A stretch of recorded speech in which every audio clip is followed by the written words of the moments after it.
Today, let's talk about some principles regarding the judgment of God.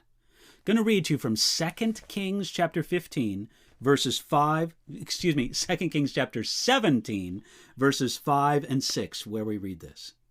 Now the king of Assyria went throughout all the land and went up to Samaria and besieged it for 3 years.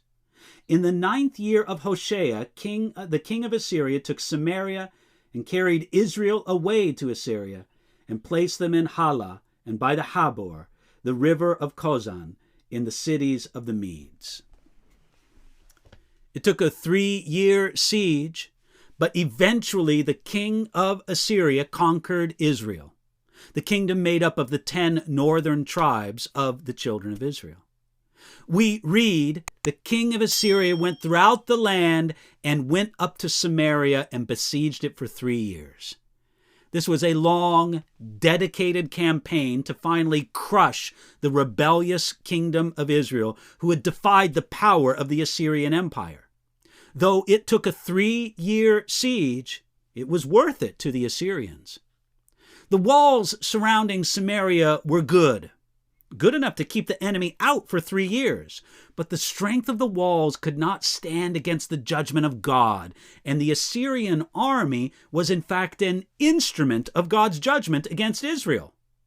This shows us that when God brings his judgment, he may use human instruments to do it. When the capital city of Samaria fell, they carried Israel away to Assyria.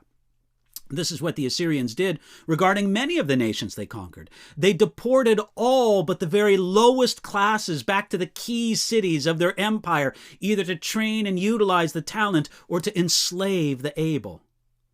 So, 200 years and 19 kings after the time of Solomon, who was the last king over a unified Israel, the northern kingdom of Israel fell. It was not because the God of Israel was unable to help them, but because they had forsaken God and ignored his guidance and correction that he finally stopped actively protecting them and let them rot and degrade according to their desire. As they carried Israel away to Assyria, they followed their typical custom. When the Assyrians depopulated and exiled a conquered community, they led the captives away on journeys of hundreds of miles, with the captives naked and attached together with a system of strings and fish hooks pierced through their lower lips. God made sure that they were led in this humiliating manner through the broken walls of their conquered cities. You'll find that recorded in Amos chapter 4, verses 2 and 3. This shows another principle of God's judgment. When it comes, it may be humiliating and degrading. This should give us a sober fear of the judgment of God.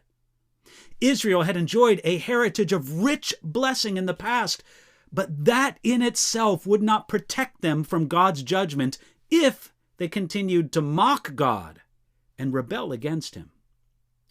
More so, it should make us grateful for the work of Jesus.